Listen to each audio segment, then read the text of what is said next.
Chapter 26.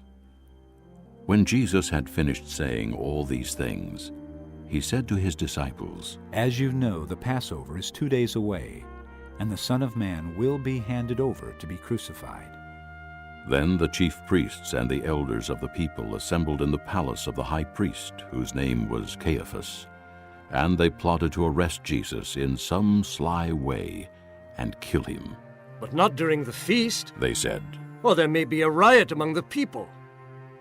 While Jesus was in Bethany in the home of a man known as Simon the leper, a woman came to him with an alabaster jar of very expensive perfume, which she poured on his head as he was reclining at the table. When the disciples saw this, they were indignant. "Why this waste?" they asked. "This perfume could have been sold at a high price and the money given to the poor." Aware of this, Jesus said to them, "Why are you bothering this woman? She has done a beautiful thing to me. The poor you will always have with you, but you will not always have me. When she poured this perfume on my body, she did it to prepare me for burial. I tell you the truth, wherever this gospel is preached throughout the world, what she has done will also be told in memory of her." Then one of the 12, the one called Judas Iscariot, went to the chief priests and asked, "What are you willing to give me if I hand him over to you?" So they counted out for him 30 silver coins. From then on, Judas watched for an opportunity to hand him over. On the first day of the Feast of Unleavened Bread, the disciples came to Jesus and asked, "Where do you want us to make preparations for you to eat the Passover?" He replied, "Go into the city to a certain man and tell him, 'The teacher says, my appointed time is near. I'm going to celebrate the Passover with my disciples at your house.'" So the disciples did as Jesus had directed them and prepared the Passover. When evening came, Jesus was reclining at the table with the 12, and while they were eating, he said, "I tell you the truth, one of you will betray me." They were very sad, and began to say to him one after the other, "Surely not I, Lord." Jesus replied, "The one who has dipped his hand into the bowl with me will betray me. The Son of Man will go just as it is written about him. But woe to that man who betrays the Son of Man. It would be better for him if he had not been born." Then Judas, the one who would betray him, said, "Surely not I, Rabbi." Jesus answered, "Yes, it is you." While they were eating, Jesus took bread, gave thanks, and broke it, and gave it to his disciples, saying, "Take and eat. This is my body." Then he took the cup, gave thanks, and offered it to them, saying, "Drink from it, all of you. This is my blood of the covenant, which is poured out for many for the forgiveness of sins.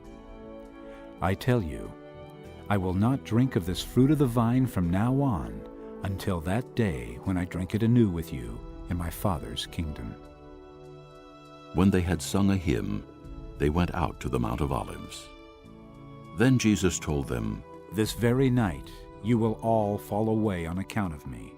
For it is written, I will strike the shepherd, and the sheep of the flock will be scattered. But after I have risen, I will go ahead of you into Galilee." Peter replied, "Even if all fall away on account of you, I never will." "I tell you the truth," Jesus answered, "this very night, before the rooster crows, you will disown me 3 times. But Peter declared, "Even if I have to die with you, I will never disown you." and all the other disciples said the same. Then Jesus went with his disciples to a place called Gethsemane, and he said to them, "Sit here while I go over there and pray." He took Peter and the 2 sons of Zebedee along with him, and he began to be sorrowful and troubled. Then he said to them, "My soul is overwhelmed with sorrow to the point of death. Stay here and keep watch with me." Going a little farther, he fell with his face to the ground and prayed, "My Father, If it is possible, may this cup be taken from me. Yet not as I will, but as you will." Then he returned to his disciples and found them sleeping. "Could you men not keep watch with me for 1 hour? He asked Peter, Watch and pray so that you will not fall into temptation. The spirit is willing, but the body is weak." He went away a second time and prayed, "My Father, if it is not possible for this cup to be taken away unless I drink it, may your will be done."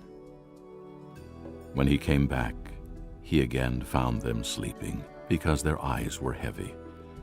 So he left them and went away once more and prayed the third time, saying the same thing. Then he returned to the disciples and said to them, "Are you still sleeping and resting? Look, the hour is near, and the Son of Man is betrayed into the hands of sinners. Rise, let us go.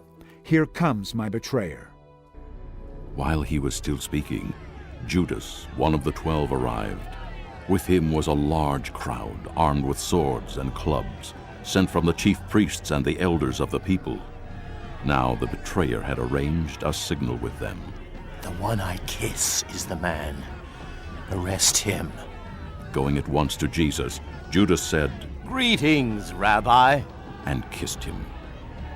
Jesus replied, "Friend, do what you came for." Then the men stepped forward, seized Jesus, and arrested him. With that, one of Jesus' companions reached for his sword, drew it out, and struck the servant of the high priest, cutting off his ear. "Put your sword back in its place, Jesus said to him, for all who draw the sword will die by the sword. Do you think I cannot call on my Father, and he will at once put at my disposal more than 12 legions of angels? But how then would the Scriptures be fulfilled that say it must happen in this way?" At that time, Jesus said to the crowd, Am I leading a rebellion that you have come out with swords and clubs to capture me? Every day I sat in the temple courts teaching, and you did not arrest me. But this has all taken place that the writings of the prophets might be fulfilled. Then all the disciples deserted him and fled. Those who had arrested Jesus took him to Caiaphas the high priest, where the teachers of the law and the elders had assembled. But Peter followed him at a distance, right up to the courtyard of the high priest. He entered and sat down with the guards to see the outcome.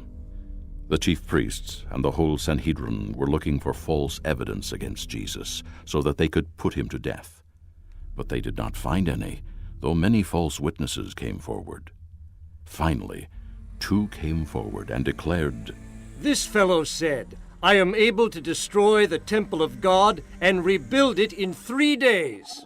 Then the high priest stood up and said to Jesus, Are you not going to answer? What is this testimony that these men are bringing against you? But Jesus remained silent.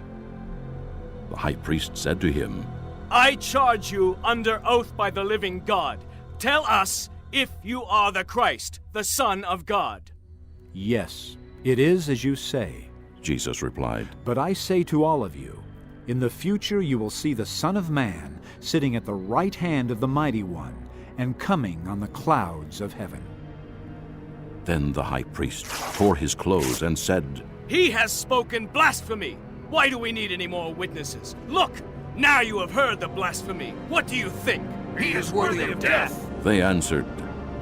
Then they spit in his face and struck him with their fists. Others slapped him and said, Prophesy to us, Christ. Who hit you? Now Peter was sitting out in the courtyard, and a servant girl came to him.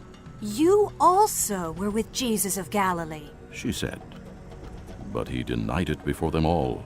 I don't know what you're talking about. He said. Then he went out to the gateway where another girl saw him and said to the people there, This fellow was with Jesus of Nazareth. He denied it again with an oath. I don't know the man. After a little while, those standing there went up to Peter and said, Surely you're one of them, for your accent gives you away. Then he began to call down curses on himself, and he swore to them. I don't know the man. Immediately, a rooster crowed. Then Peter remembered the word Jesus had spoken. Before the rooster crows, you will disown me 3 times. And he went outside and wept bitterly.